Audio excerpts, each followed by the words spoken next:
पगला तोरा रहते ई सब की हो रहल छै रे। हम तोरा छोड़ के नहीं जेबो, तोरा बिना हम कोना जीबै रे।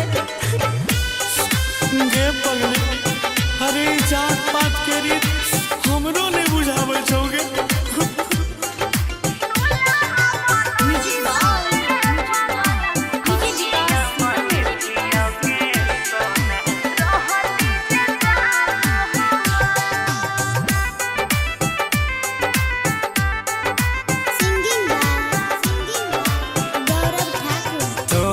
के कनिया बने थी अगे पगल रहती जे जात हमारे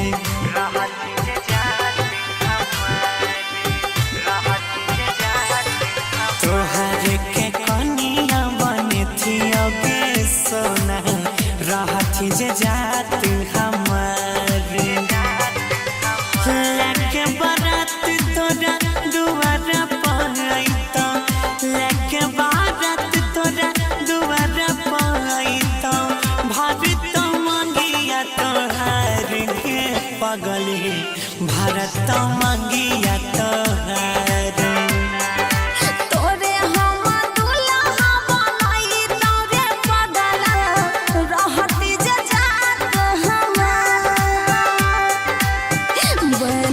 कनिया तोर घर जैतौ बन के कनिया तोर घर जैतौ कहै छै दिलहबा हमार रे पगला कहै छै दिलहबा हमार।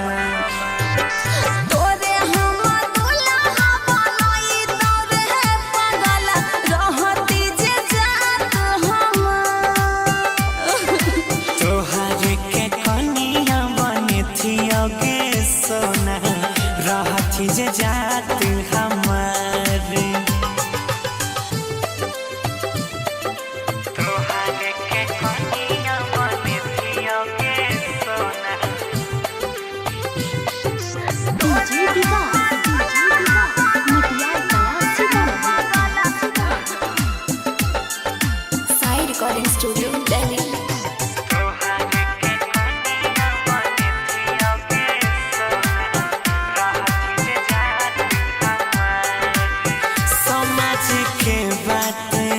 माने पड़ै छै यह चिंता से देह डरै छै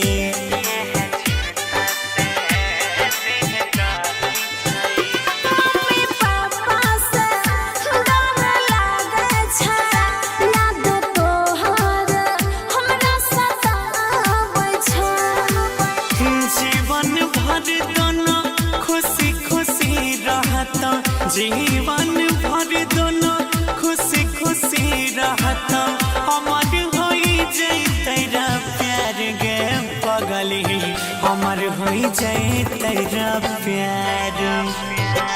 तोरे हम दुल्हा बनाई तोरे पगला रहती जे जात हमार।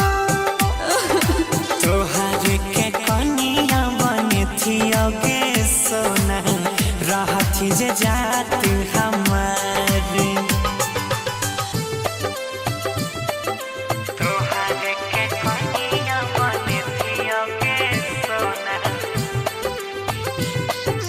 डीजे दीवा मिटिया साई रिकॉर्डिंग स्टूडियो दिल्ली।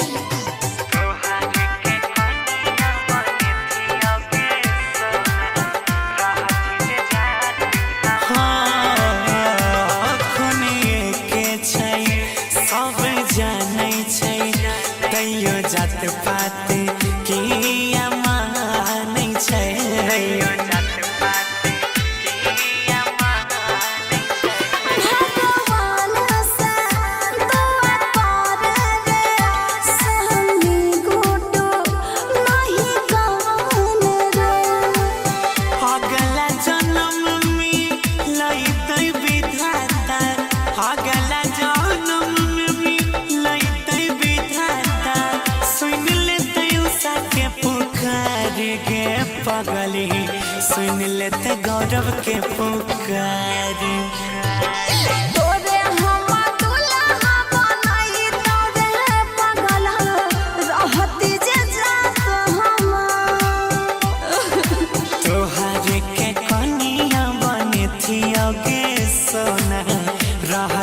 जात हमारे।